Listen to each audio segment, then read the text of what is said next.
Hey, how's it going, Blues fans? My name is Nico Pauly, creator of the Blue blog here on YouTube and on Instagram as well. And after about 24 hours after the game, I am here recording the video finally. Last night, the St. Louis Blues lose in overtime 4-3 to the Boston Bruins. This is a game I was actually very, very, very into. You know, we obviously beat them in the Stanley Cup in 2019 in 7 games. It was a great series. It was a great run by St. Louis for our first Stanley Cup victory.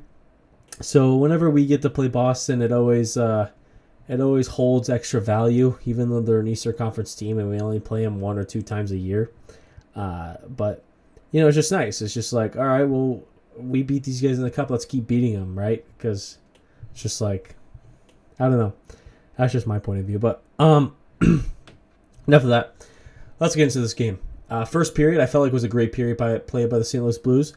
They wouldn't score first. First, it would be Marchand on a weird little turnover from behind the net from Perunovic to Marchand in front of the net about 5 minutes in. But still, I'd say the 5 minutes before the St. Louis Blues were coming in the zone, the first and third line I thought looked really good. Hayes, I believe it was Hayes, Kapanen, and Torpchenko, and Kyrie Thomas and Buchnevich. I felt like those two lines were really good for this first period. The Hayes line was really patient. They were cycling. They were throwing pucks on net. Kapanen was using his speed. The Thomas line obviously continues to carry. The second line, though, I felt like was, again, no bueno. But Boston would score first after this puck went in deep. Perunovic passed in front of the net to Marchand, and Marchand just rips his puppy top corner right in front of Binnington. So the Boston Bruins are up 1-0, but that's not all, because about a minute later, Kevin Hayes would tie this game. I talked about Kapanen's speed literally 30 seconds ago, and this is exactly what we saw. Kapanen on the right side hangs this puck, protects it, goes around the net using his speed, beating the D guy, passes to Hazy for a one-timer. This puck goes in the back of the net, and it's a tie game 1-1. Now, a couple minutes later, Blues D would do the thing behind the net, waiting for a change. Scott Perunovic is standing back there, sends his pass, banking off the boards to Kevin Hayes. Kevin Hayes would skate along the side, just a quick little wrist to pot this one in, and now it's a 2-1 game. It's looking really good for St. Louis, and I felt like this first period, even after the sort of events that I'm about to say happen, I felt like they really outplayed the Bruins this first period. Unfortunately, Kevin Hayes was just a hair off sides on this one. He left the blue in a little bit too early. Right before the goal. So this one gets turned back, and it's back to a 1-1 game. Still, I felt like St. Louis kept their composure. It was looking really good. I loved the first and the third line. They were working hard until we end up getting a penalty. But the St. Louis Blues were really good on the PK. Get this puck out. Almost had a breakaway, but I believe it was Sundqvist or Pasternak tripped over himself. Then Sundqvist went in and got tripped up trying to hit Kapanen, who was going to be on a breakaway, and he couldn't get the puck over to him. So could have had a chance right there, but unfortunately we didn't. Not a big deal. Blues would kill off the penalty, and that would end the period. Second period comes along, and we get a completely different Blues team and a completely different Bruins team. Not in our favor, by the way.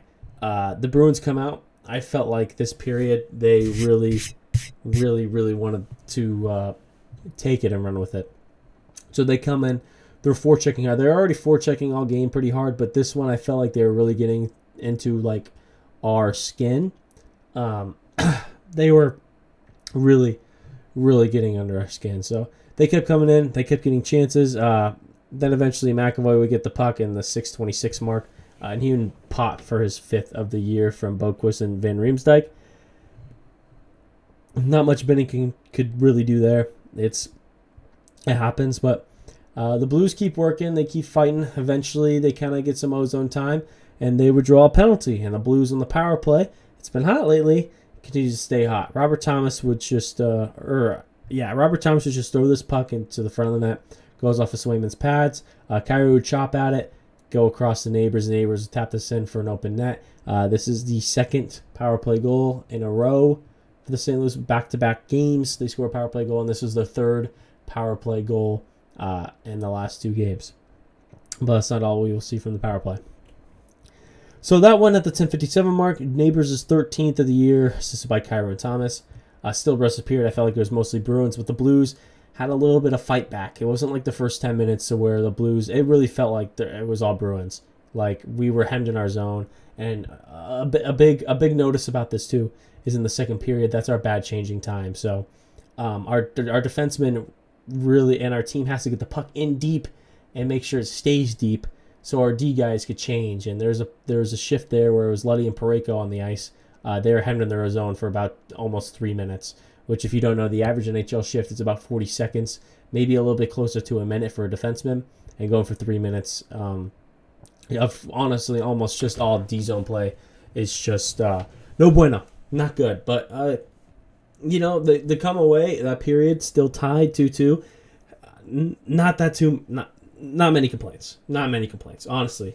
The Bruins, for sure, from this point on, kind of took control, but the Blues need a big third period to get back in this. So, third period starts a little bit same as the end of the second. Mostly Bruins, but I felt like the Blues had a little bit of fight back. Eventually, the Blues would go on a 5-on-3 penalty kill. Excuse me. And Marchand would pot his 19th and his second of the game. His 901st point. Congratulations to Marchand. I used to hate the guy, honestly. Used to hate his guts, but he's grown on me a little bit. The more I watch the game, it's especially in playoffs, he's just a little shit. So I kind of respect that. You're just trying to get under the skin and do anything that takes the win. And I would love a player like that on my team. So good on Marchand for 900 career points, 901 career points. Huge milestone for him. Congratulations. I hope you, see more success as the captain of the Boston Bruins later on.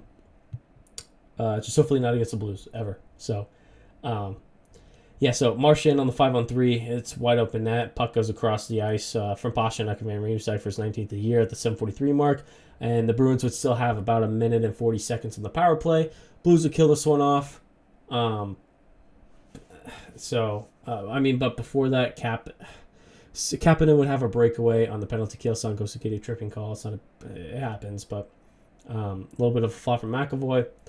Blues pay for it a little bit. Now they're down again. Eventually, the Blues would get a power play, and Oscar Sankos in front of the net would tip a shot from Perunovic to tie this game 3-3 at the 14:47 mark. That's his fourth of the year in the power play. And this is the fourth power play goal in 2 games for St. Louis Blues. So maybe, just maybe, the Blues power play is finally heating up a little bit. I like what they're doing. They have guys in front of the net. They're working hard. They're throwing pucks on net too. Thomas threw the puck on net, and good things happened, right? Kyrou batted this puck. He was trying to get it in. If Kyrou got a good stick on it, that was going to be a goal from him. But thankfully, it still went across to Neighbors, and Neighbors would score. So it was a good goal. And then Sunquist, sitting in front of the net, you get a tip. Goalies cannot read tips that well. So he was sitting all alone, gets this one, and hopefully the power play stays heated because the last few games, the power play has been the reason the Blues are in these games and potentially winning. So that's something we were missing earlier this season. I always pointed out, I feel like a lot of videos against the Minnesota Wild specifically, that really pissed me off because there's a 2-1 game. We get like 2 power plays in the third period and don't even convert on them. So is what it is. Eventually, end of the game, it's getting pretty heated. The Blues come down. They have their chances. It's fun. And the Bruins come down in the final seconds. They have their chance. They don't get the goal. Goes into overtime. And now, us Blues fans are like, all right, OT, let's do it. Let's get possession, do our thing, and score, right? And the Boston Bruins also have lost 4 straight games in overtime from this point before. So, right off the draw, Blues lose the face-off. Boston Bruins are, they have control. They're cycling this puck around. They get in the yo zone. They're trying to get something. Eventually, Robert Thomas and I believe it was Kyrou on the ice as well with maybe Parayko. I don't remember. Would get possession of this puck. They come down. Thomas is really looking for a 2-on-1 to get past the Bruins player. He gets tripped up. It was a trip. I'm not going to complain too much because I do remember Game 5 of the Stanley Cup Final. And yes, that was a trip on Noel Acciari. It was unbelievable. It was ridiculous. I'll take it. I'm a Blues fan, so let him play, I guess. And this one, I can't complain because we had the same exact thing happen on the bigger stage. So Thomas gets stripped. McAvoy comes in. He rips this puppy top corner on a 2-on-1, and that's game. Blues lose 4-3. I'm also not too upset because McAvoy had 2 goals, and I am repping him in fantasy. Speaking of, let me check the score of that really quick because it was getting hella close. And I am currently up by 4 points. And I need Toronto to lose. Samsonov better let up a goal. This is scary. And I need Cider to maybe get an apple or shot on goal or something. So, that's closer fantasy. So, McAvoy scored twice out in fantasy. I'm not too upset. I also have Marchand in fantasy too. So, 2 goals from him. Can't complain too much, right? The Blues still struggle to get 4 games above 500. It's been the storyline all year. Every time they get to this marker, they somehow figure out a way to absolutely blow it. We saw it against the Avalanche in the 2-1 loss. We saw it tonight with the Bruins. I think this is the 4th time that we've gotten to this point, and we can't get over there. And I just want to say that our playoff hopes are slowly dwindling away. I mean, for the wild card spot, the Kings luckily are slowing down a little bit, but I mean, still, they have 48 points. We have 44. We have 2 teams in front of us, even before the wild card. It's the Calgary Flames and the Seattle Kraken, both with 45 and 47 points. The Edmonton Oilers, with 39 games played compared to our 41, has 47 points. The Nashville Predators, with 43 games played, has 47 points. If you want to sneak into the Central, which is not going to happen, the Dallas Stars, 55 points. Colorado Avalanche, 59 points. And the Winnipeg Jets are the best team in hockey right now. Actually, the Canucks took that over. But Winnipeg Jets are one of the best teams in hockey right now with 60 points and 42 games played. So, I know these guys really want playoffs. But at this point, it might be best to just let it go. Because the way that it's set up right now, I don't see any of these teams coming out. Tell me if you think Connor McDavid is coming out. Tell me if you think Nashville right now is coming out. Do you think, even if Nashville comes out, you still have Seattle and Calgary knocking on the door? Plus, below us is the Arizona Coyotes and the Minnesota Wild, who've been injury prone the last week. They've been on a tough losing streak, but that's because they have a bunch of people hurt who are slowly but surely coming back. So, I mean, if we see that and we start losing, we can kind of get in the bottom of the league, get a nice little top 10 pick. I mean, we're already top 11 pick in the league right now, so there's still some good prospects around there. But, it'd be nice and safe to get a lower spot. But, either way, if they fight for playoffs and make it a fun season, not a big deal. If they pretty much give up and go for a high pick, we get to see some trade deadline action with a couple of players, Verana and Kapanen, Scandella. Maybe Torrey Krug could be out there, and maybe even Justin Falk, because he had one of the worst games I've ever seen this game. And Matthew Kessel is looking like an absolute beauty. This kid is good. And Perunovic has been looking great too. So those two I feel like are going to be full-time NHLers in the next couple seasons too.